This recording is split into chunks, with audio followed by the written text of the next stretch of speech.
Kanchipuram Vakula silks నాణ్యత మా ప్రాధాన్యత. మదీనాగూడ, మియాపూర్, హైదరాబాద్ లో త్వరలో శుభారంభం. నిజాంపేటలో ఉన్నటువంటి సింగర్ కల్పన గారి ఇంటి వద్ద మనం ఉన్నాం. పూర్తిగా ఇది డూప్లెక్స్ హౌస్ అనమాట. ఈ ఇంట్లోనే నిన్న ఇన్సిడెంట్ జరిగింది. అంటే ఇక్కడ ఉన్నటువంటి వాళ్ళకే వాళ్ళ హస్బెండ్ ఇన్ఫర్మేషన్ ఇవ్వడం, ఆ తర్వాత పోలీసులు ఇక్కడికి చేరుకొని పోలీసుల సహాయంతో ఈ డోర్ని కూడా లోపలికి వెళ్ళి డోర్ని బద్దలు కొట్టిన సిచ్యువేషన్ అయితే కనిపిస్తుంది. ఇది పూర్తిగా ఒక డూప్లెక్స్ హౌస్ అనమాట. Ground floor and first floor. So ఇదే డోర్ యాక్చువల్లీ నిన్న ఈ డోర్ని పూర్తిగా బద్దలు కొట్టి లోపలికి వెళ్ళడం అయితే జరిగింది. పూర్తిగా ఈ ఇంటి దగ్గర అంటే ఎక్కువగా ఉండరు కాబోలు, అందుకే పెద్దగా అంటే తిరిగిన దాఖలాలు కానీ ఇట్లా ఏమీ కూడా కనిపించట్లేదు. బికాస్ వాళ్ళు ఉండేది కూడా కేరళలో. సో అప్పుడప్పుడు ఇక్కడ ప్రోగ్రామ్స్ ఉన్నప్పుడు మాత్రమే వస్తూ ఉంటారు కాబట్టి ఇక్కడికి వచ్చి ప్రోగ్రామ్స్ చేసుకొని వెళ్తూ ఉంటారు. అందుకని ఎక్కువ రావడం పోవడం ఉండదు కాబోలు. అందుకే ఇల్లుని చూడొచ్చు, ఇక్కడ టోటల్లీ అంటే ఏం కూడా హ్యాపెనింగ్ కూడా అనిపించట్లేదు. మనం చూడొచ్చు, ఎవరు లేకపోతే ఇల్లు ఎలా ఉంటుంది అంటే పూర్తిగా ఈ ఆకులన్నీ కూడా రాలిపోయిన ఆకులు కావచ్చు, ఇట్లా పూర్తిగా ఎట్లయితే డస్ట్ పట్టి ఉంటుందో అట్లనే కనిపిస్తోంది. సో ఇది ఒక డూప్లెక్స్ హౌస్. ఐ థింక్ ఇది విల్లా, చిన్న మినీ విల్లా. సో 150 yardsలో విల్లా ఉన్నట్టు మనకైతే స్పష్టంగా అర్థమవుతోంది.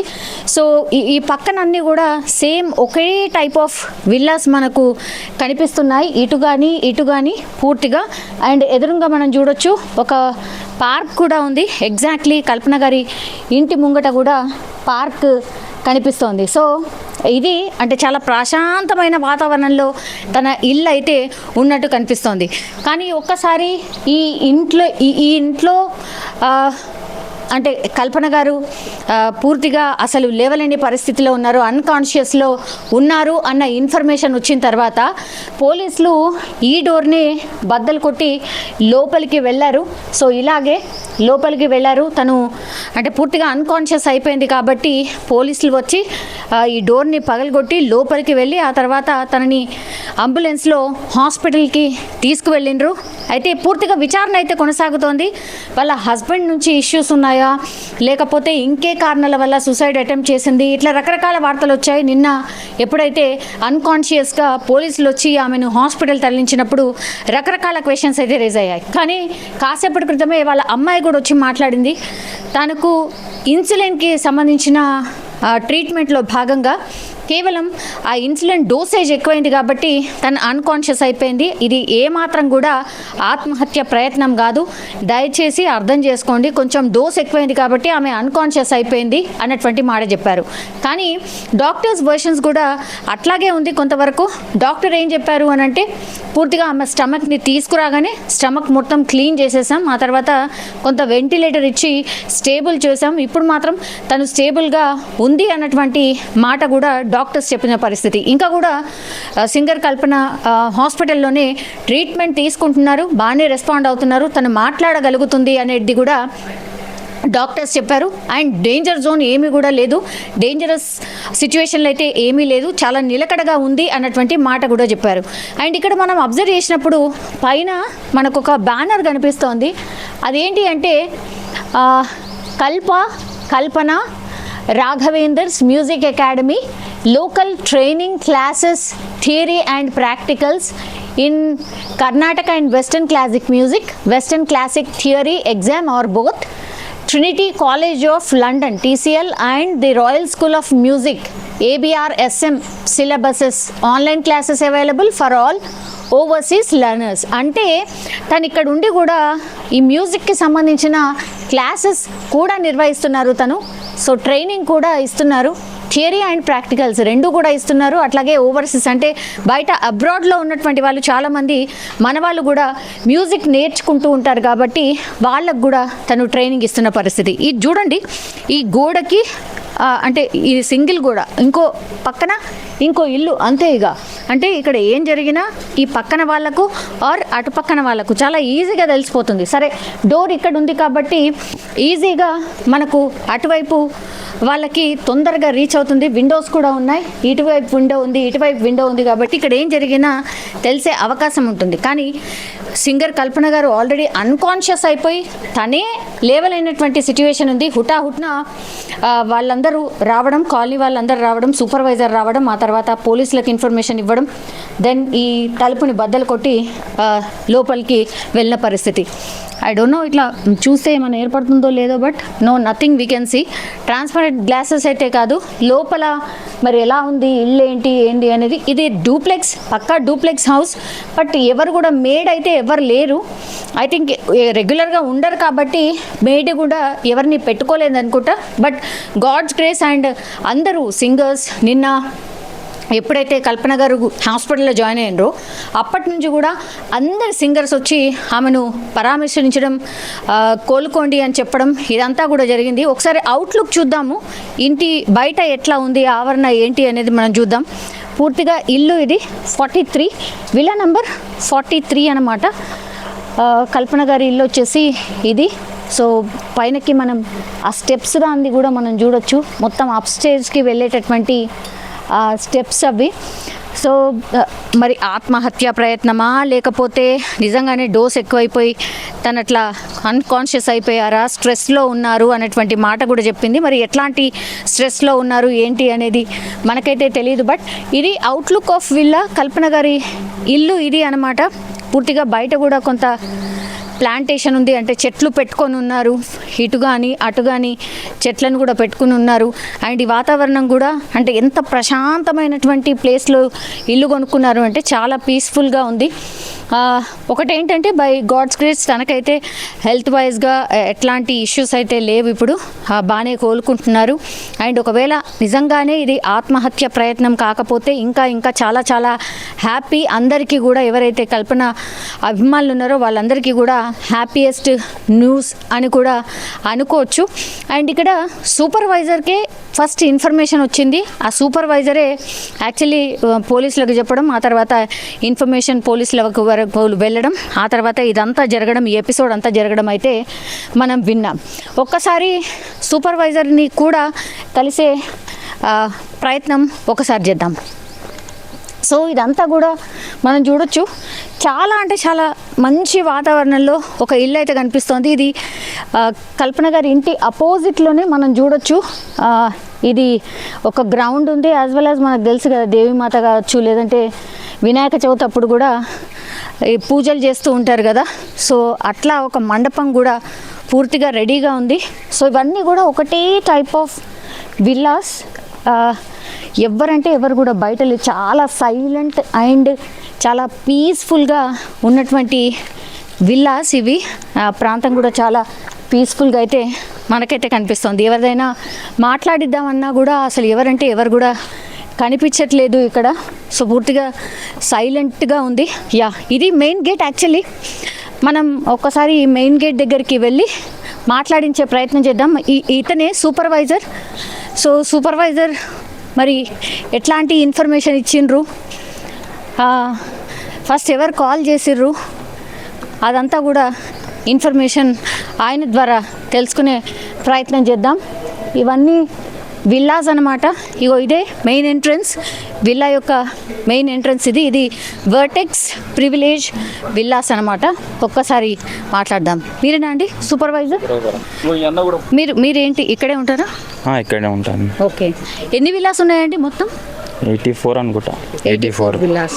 ఓకే, కల్పన గారు ఇక్కడ ఉండరు అంటే కేరళలో ఉంటారు అంటే తక్కువ ఉంటారు వాళ్ళు ఇక్కడ. ఎప్పటికీ బయటనే ఉంటారు, బయట తిరుగుతారు వాళ్ళు అంతే. ఎప్పుడు వచ్చి ఒక 1 వీక్ అట్లా ఉంటారు, మళ్ళీ వెళ్ళిపోతారు. వాళ్ళ ప్రోగ్రామ్స్ ఉంటాయి కదా బయట, అట్లా వెళ్ళిపోతూ ఉంటారు. మాక్సిమం అయితే ఎక్కువ ఉండరు వాళ్ళు ఇక్కడ. అది ఎప్పుడు వచ్చిండ్రు అంటే నిన్న వచ్చిండ్రా మొన్న వచ్చిండ్రా? తెలియదు మేడం, అది 2-3 డేస్ కింద అయితే వచ్చిర్రా అని అనుకుంటున్నాను. నాకు తెలియదు ఎగ్జాక్ట్లీ, తెలియదు. వాళ్ళకి తెలిసి ఉంటుంది సూపర్వైజర్. ఓకే, సో అంటే ఈ ఇన్ఫర్మేషన్ ఎవరికి వచ్చింది, ఎవరు కాల్ చేసిర్రు, ఇట్లా జరిగింది అని ఎవరికి వచ్చింది ఇన్ఫర్మేషన్? వాళ్ళ హస్బెండ్ ఎవరో వీళ్ళకి కాల్ చేశారట సూపర్వైజర్ Okay. ప్రభాకర్ అని. ఓకే వాళ్ళకి కాల్ చేసి చెప్పారంట, అది మాకు తెలియదు. ఓకే ఆ తర్వాత ఏం చేసిండ్రు అంటే ఇన్ఫర్మేషన్ వచ్చింది ఆ తర్వాత ఇన్ఫర్మేషన్ వచ్చి ఇమీడియట్లీ ఆయన ఏం చేసిండు నాకు తెలియదు మేడం. అంటే ఆయనని అడగండి ఓకే డీటెయిల్స్. నిన్న ఏ టైంలో జరిగిందండి ఇది? 4:30 టైంలో అనుకుంటున్నాను నేను. 4:30 టైంలో జరిగింది. వెంటనే తను ఏం అంటే మాట్లాడే పొజిషన్లో లేదు, అన్కాన్షియస్ ఉన్నారు కదా? అన్కాన్షియస్ ఉన్నదని చెప్పారు. ఓకే అంబులెన్స్లో తీసుకొని వెళ్ళిపోయారు. అంబులెన్స్లో తీసుకెళ్ళాలి ఓకే అంతే. ఇప్పుడు ఎట్లున్నారో తెలుసా? న్యూస్ ఫాలో అవుతున్నారా? న్యూస్ ఫాలో అంటే ఇప్పుడు బెటర్ అని తెలుస్తుంది, చూసాం అంతే న్యూస్లో అంతే. మీరు డైరెక్ట్గా చూసిండ్రా అండి ఎప్పుడైనా? డైరెక్ట్గా చూసాం, మామూలుగా వస్తారో వెళ్తారు అంతే, కానీ ఎవరితో మాట్లాడారు. వాళ్ళ ప్రోగ్రామ్స్ ఉంటాయి కదా బయట, వస్తారో వెళ్ళిపోతారు అంతే. అవును, ఇక్కడ కాలనీలో మంచిగా ఇక్కడ వినాయకుడి మండపం అది ఇది కూడా ఉంది కదా, అక్కడ ప్రోగ్రామ్స్ ఏమైనా జరిగినప్పుడు తనొచ్చి పాడడం ఇదంతా ఏమైనా? అది నాకు ఐడియా లేదు, నేనైతే ఎప్పుడు చూడలేదు. కల్పన గారి ఇంట్లో ఉన్నటువంటి ఈ విల్లాస్ ప్రాంతాల్లో సూపర్వైజర్ అనే వాళ్ళు ఉంటారు కదా, సో సూపర్వైజర్ మనతో పాటు ఉన్నారు. ఏం పేరండి? ప్రభాకర్ అండి. ఓకే ప్రభాకర్ గారు, ఏం జరిగింది నిన్న అసలు మొత్తంగా ఒకసారి చెప్తారా? నాకు 4:30 మధ్యలో వాళ్ళ హస్బెండ్ కాల్ చేశారండి. ఓకే ఈ విధంగా అనుకోకుండా అన్కాన్షియస్లో వెళ్ళిపోతుందని నాకు ఫోన్ వచ్చింది, ఒకసారి వెళ్ళి చూడండి నాకు చెప్పారు. నేను వెళ్ళాను, ఆ డోర్ కొట్టాను, అన్లాక్లో ఉన్నాయి మొత్తం డోర్ వెనకాల బయట అంతా. ఈ అన్లాక్ ఉంది కదా అని నేను మళ్ళీ రిటర్న్ కాల్ చేశాను. ఓకే పగలు కొట్టి హెల్ప్ చేయండి అని చెప్పారు. అచ్చా, అంటే ఓకే సార్ అని చెప్పేసి నేను మా సార్ వాళ్ళకి కాల్ చేశాను. ఎవరు మీ సార్? మా సెక్రటరీ సార్, వాళ్ళకి కాల్ చేశాను. ఇట్లా అంటున్నారు సార్ అంటే, లేదమ్మా ఒకసారి ఓనర్ కాల్ చేసి అడగండి అని చెప్పారు. ఆ ఓనర్ కాల్ చేస్తే, లేదా మీ పగలు కొట్టడు కాదు, పోలీస్ వాళ్ళు ఒకసారి కాల్ చేసి చెప్పండి అమ్మని చెప్పారు. ఓకే సొంత ఇల్లు కాదా మేడంది? లేదండి, రెంట్ అది. రెంట్ అది. ఓకే అది ఆ విధంగా నేను డయల్ 100కి కాల్ చేశాను అప్పుడే. ఓహో ఓకే. కాల్ చేయగానే పోలీస్ వాళ్ళు వచ్చారు, చూసుకున్నారు, వెనక నుంచి పోయి దుబ్బి పగలు కొట్టారు. అప్పుడు పైకి పోయేసరికి మొత్తం అన్కాన్షియస్లో ఉందాము. ఓకే తర్వాత ఎవరైనా నేను 30 మినిట్స్ కానీ ఒక 4-5 సార్లు తట్టాను, అసలు సోలేదు. కొన్ని వాటర్ కూడా మీద పోసాను, చల్లాను, ఇట్లా సప్పులు లేదు. ఇలా చెప్పి కానిస్టేబుల్స్ ఉంటే అంబులెన్స్ పిలిపి అంటే నేనే అంబులెన్స్ పిలిపించాను. అంబులెన్స్ రాగానే పైనుంచి కింద తీసుకొచ్చినాం, హాస్పిటల్ తీసుకెళ్ళాం.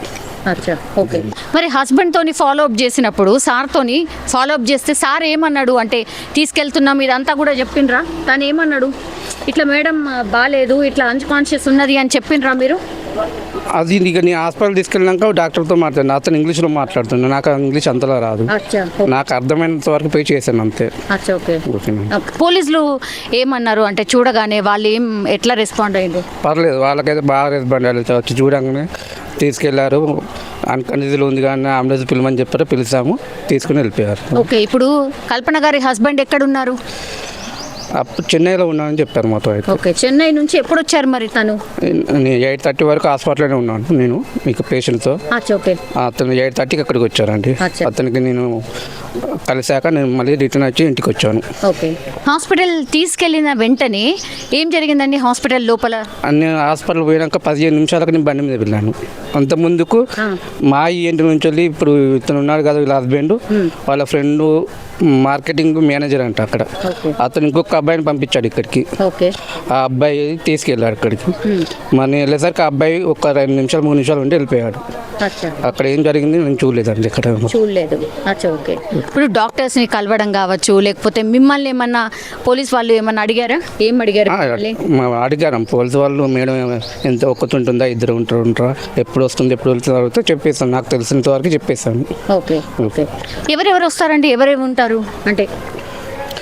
ప్రజెంట్ దాకా నేను వచ్చి ఇక్కడికి వచ్చి 1 year ఆఫ్ అవుతుంది. ఒక మేడం ముందు సార్ తప్ప వాళ్ళైనా నెలకి 1-2 సార్లు 3 సార్లు వచ్చి వెళ్తారు. ఇక్కడ అయితే ఉండరు, వాళ్ళు అసలు ఉండరు ఇక్కడ. ఓకే ఇప్పుడు మేడం వచ్చి ఎన్ని రోజులు అయింది? నిన్ననే వచ్చింది అంటున్నారు, మొన్న వచ్చింది అంటున్నారు. నేను చూసింది అయితే 2 days బ్యాక్ చూసాను, తర్వాత నాకు ఇంకా కనిపించలేదు మేడం అయితే. మరి నాకు తెలిసి అయితే 2 days బ్యాక్ నుంచి అయితే కంటికి కనిపించలేదు. ఆ విధంగా నాకు సార్ ఫోన్ చేయగానే వెళ్ళి చూస్తున్నాను. ఎవరు వస్తున్నారు ఎవరు పోతున్నారు అనేది మీ దగ్గర ఎంట్రీ ఉండదా? ఎంట్రీ ఉంటుంది. ఓనర్సే కదా, ఓనర్స్ వచ్చినప్పుడు మేము అడగాలి, రైట్స్ మాకు లేవు కదా. మాకు రెగ్యులర్ చూసే వాళ్ళని మేము అడగద్దు కదా. వాళ్ళు రెగ్యులర్గా వచ్చే వాళ్ళని అడగదు. వాళ్ళు ఎప్పుడు వస్తున్నారు, ఎప్పుడు పోతున్నారు. ఒక్కొక్కసారి నైట్ 2-3 గంటలకు కూడా వస్తారు వాళ్ళు. అడిగే రైట్స్ మాకు లేవండి అవి. సో జనరల్లీ అయితే రావడం పోవడం అనే ఇన్ఫర్మేషన్ అయితే మీకు ఉంటుంది. చూస్తూ ఉంటారు వీళ్ళు, మన సెక్యూరిటీ వాళ్ళు చూస్తూ ఉంటారు. వాళ్ళకి తెలిసి ఉంటుంది మన లోకల్ వాళ్ళే కదా అని ఏం అడగకుండా పంపిస్తారు వాళ్ళు. ఎవరు పని వాళ్ళు ఎవరు రారా మేడం ఇంటికి? 3 months బ్యాక్ వాళ్ళు మొత్తం పని వాళ్ళని ఎవరు మానిపించింది. అతని పాటు అక్కడ బెంగళూరు నుంచి ఎక్కడి నుంచి ఉన్న కంచెలు ఒక ఇంగ్లీష్ ఆవిడని తీసుకొచ్చేది. తను కూడా లాస్ట్ 1 month బ్యాక్ వెళ్ళిపోయింది, లేదు ఇప్పుడు ప్రజెంట్. ఓకే. సో మేడం వచ్చి 2 రోజులు అయింది. మరి ఇట్లా అన్కాన్షియస్ అయిపోయింది అన్న ఇన్ఫర్మేషన్ ఎట్లా తెలిసింది వాళ్ళ హస్బెండ్కి? అదే నాకు తెలియదండి. ఇక నా తాత నాకు ఫోన్ చేసి చెప్పాడు అంతే. మరి అతనికి ఎట్లా తెలిసిందని ఇన్ఫర్మేషన్ నాకు తెలియదు. ఓకే. సో మీకు 3:30-4 ప్రాంతాల్లో మీకు తెలిస్తే ఇదంతా జరిగేసరికి ఎంత టైం పట్టిందండి? 5:30కి పిల్లలు తీసుకెళ్ళాం. మొత్తం 1 hour పట్టిందండి. 1 hour అంటే నేను నాకు 4:30 వరకు కాల్ చేయగానే నేను ఒక్కడినైనా ట్రై చేద్దామంటే అటు వెళ్ళిపోయాను. నాతో పాటు ఇంక 2 పిలిచాను. ఒక మామూలుగా డోర్ క్లోజ్లో ఉంటే ఓపెన్లో ఉంటే పిలిచిన పలుకుతుందేమో అనే ఉద్దేశంతో వెళ్ళాను. అది కాలేదు. తర్వాత 100 డయల్ చేసిన 10 నిమిషాలుగా వాళ్ళు వచ్చారు. తీసుకెళ్ళి వాళ్ళు డోర్ కొట్టి 10 నిమిషాలు మొత్తం 1 hour మొత్తం అయిపోయిందండి ఇక్కడ. చాలా సైలెంట్గా ఉందండి విల్లా. ఎవరికన్నా ఏదైనా ప్రాబ్లం వస్తే వెంటనే స్పందిస్తారా? అంటే మీ ఇప్పుడు స్పందిస్తారు అండి. వచ్చిండ్రా నిన్న? చాలా వరకు ఇక్కడ ఉన్న కాంగ్రెస్ చాలా మంది వచ్చారు, వచ్చి చూసారు.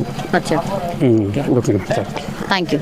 సో మొత్తం మీద అది సూపర్వైజర్ చెప్తున్నటువంటి మాట కూడా ఏంటి అని అంటే, నిన్న ఇన్ఫర్మేషన్ యాక్చువల్లీ వాళ్ళ హస్బెండే ఇచ్చిండ్రు. అంటే ప్రసాద్ వాళ్ళ హస్బెండ్ పేరు వచ్చేసి, ఆయన ఇన్ఫర్మేషన్ ఇవ్వడం, ఆ తర్వాత డయల్ 100కి కాల్ చేసి పోలీస్ వాళ్ళు వచ్చిన తర్వాతనే ఆ డోర్ని బ్రేక్ చేసి అప్పుడు హాస్పిటల్కి షిఫ్ట్ చేయడం అయితే జరిగింది. యాక్చువల్లీ కల్పన గారిది సొంత ఇల్లు అనుకున్నారు అందరూ, కానీ కాదు, అది రెంటెడ్ హౌస్. అది కూడా నెలలో కేవలం 1-2 సార్లు మాత్రమే ఉంటారు అన్నటువంటి మాట కూడా చెప్తున్నారు. సో ఈ ఇన్సిడెంట్ అంతా పోలీసుల ఎంక్వైరీలోనే మరి నిజంగానే ఏం జరిగింది ఏంటి అనేది తెలిసే అవకాశం అయితే కనిపిస్తోంది. బట్ ఇప్పుడైతే తను కోలుకుంటున్నారు. అండ్ వాళ్ళ డాటర్ కూడా ఒకటే చెప్తోంది, ఇది ఆత్మహత్య ప్రయత్నం అయితే కాదు, జస్ట్ ఇన్సులిన్ డోస్ ఎక్కువ తీసుకోవడం వల్ల అతను అన్కాన్షియస్ అయింది అంతే అన్నటువంటి మాట చెప్తున్నారు. కానీ ఇక్కడ బిగ్ క్వశ్చన్ ఏంటంటే, మరి అన్కాన్షియస్ అయ్యింది అన్న విషయం ఎట్లా హస్బెండ్కి ఎలా తెలిసింది? దెన్ ఎట్లా ఈ ఇన్ఫర్మేషన్ సూపర్వైజర్కి కావచ్చు, పోలీసులకు కావచ్చు, ఇట్లా ఈ చైన్ అంతా ఎట్లా ఫామ్ అయింది అనేది ఇప్పుడు బిగ్గెస్ట్ క్వశ్చన్. సో పోలీసుల ఎంక్వైరీలో హస్బెండ్ ఇచ్చే ఆన్సర్స్ని బట్టి తెలిసే అవకాశం ఉంది. అండ్ కొద్దిగా కోలుకున్న తర్వాత సింగర్ కల్పన గారి దగ్గర నుంచి కూడా పూర్తిగా ఆమె వర్షన్ కూడా తీసుకునే అవకాశం అయితే కనిపిస్తుంది. కానీ సింగర్ కల్పనకి సంబంధించిన పర్సనల్ లైఫ్ చూస్తే కనుక ఆ సెకండ్ హస్బెండ్ ఆయన ఇప్పుడు చెన్నైలో ఉంటున్నారు. ఈమె ప్రోగ్రామ్స్ ఉన్నప్పుడు మాత్రమే వస్తూ ఉంటుంది. సో ఆ ఇంట్లో కూడా ఎవరు ఉండరు, జనరల్లీ ఎవరు ఉండరు అనే మాట కూడా చెప్తున్నారు. కేవలం వాళ్ళిద్దరు మాత్రమే వచ్చి వెళ్తూ ఉంటారు. That's it.